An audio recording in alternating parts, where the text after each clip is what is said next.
When the Supra was first introduced in 1978, it was just a trim level on the semi-popular Toyota Celica. It didn't even become its own model until 1986, and even then it was only produced in 4 different generations. So just what was it that makes this classic Japanese sports car so iconic?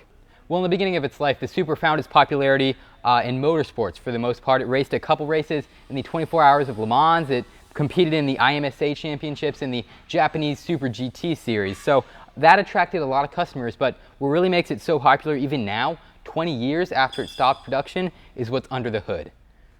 The base model has a 3-liter inline-6 engine with 220 horsepower, but if you opt for the turbo model, then you get a 3-liter sequentially twin turbocharged inline-6 engine that's good for 320, and it was available with a variety of transmission options. I believe the naturally aspirated models got a 5-speed manual or a 4-speed automatic, and the turbocharged versions got the automatic and a 6-speed manual. So a lot of different options as far as that goes.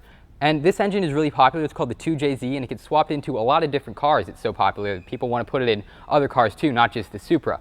But what really makes it so great is that it's fantastic for tuning. I believe this car is actually pretty conservative as far as mods go. It's just the rims and the exhaust, I think. Not very good as far as telling what mods the car has, but I believe that's it. But I've heard of Supras that have been tuned to over 1,500 horsepower that spit fire out of the back and everything. It's just a really fantastic engine for tuning. Prime example number 1 would be this beautiful dark red 1994 Toyota Supra, which has been tuned to produce 1,000 horsepower thanks to aftermarket camshaft, turbo kit, turbo injectors, intercooler, fuel pump, intake manifold, exhaust. And judging from the size of the exhaust tailpipe, it probably also has a 2-step setup and spits fire, but unfortunately I can't get it started for you right here because we don't want to light the wall on fire. Alright guys, I lied to you. The guys here at Certified Motors are hooking us up. They're going to move this car forward and give us a startup and hopefully a couple revs without lighting anything on fire. Pretty excited. This is literally the largest turbocharger I have ever seen on any car. Should be pretty exciting. Hopefully I don't go deaf.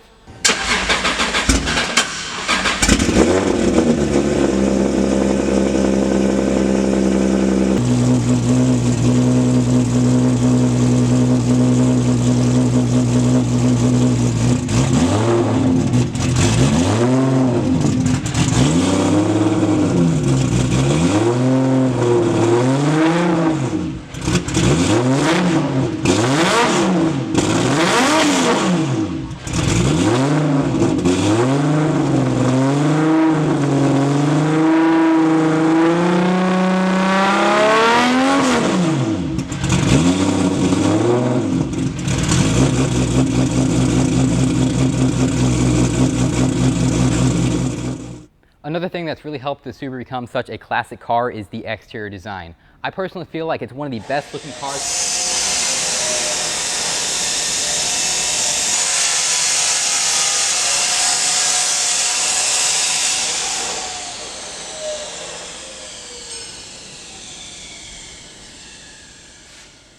I personally feel it's one of the best looking cars from the 90s, just with its overall super sleek design. I love the oval headlights up here that you see on so many different Supras. They look really fantastic. I like the way the owner has blacked out the badges here. Again, gives it a really sleek look to it.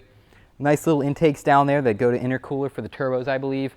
Like I said before, this one's been swapped out with HRE rims that really contrast this shiny blue paint, give it a nice look overall. And in back, of course, you usually have that huge wing that adds downforce or just adds drag, I'm not sure which, and those iconic Supra taillights, and usually some sort of massive exhaust tailpipe to let out all the turbo pressure. Okay. It's parked really close to a wall, so that was pretty difficult to say the least, but we're inside the Toyota Supra now. Pretty nice interior. I see a lot of leather. 3-spoke steering wheel that was added to the later 4th gen models. Leather wrapped 6-speed manual. Love the seats with their unique design where the headrest is not actually separate. They give the car a really unique feel to it. It really fits the exterior as well. Part of what really makes the interior so cool to me is that all the controls are actually tilted towards the driver. So it's not like, you know, modern cars where it's just flat on the center console and either the passenger or the driver can get to it. In here, they're all tilted to the driver. So you've kind of got complete control when you're behind the wheel, which is really cool in my opinion. A lot of 90s touches to the car. I see, I think that's a cassette deck and a CD player and a radio. Like all 90s cars, you've got a ton of really small buttons just scattered around on the center console. Not a big fan of that, but again, it just adds to the overall character of the car. Love the gauge cluster here with the 3 dials. Very simple design.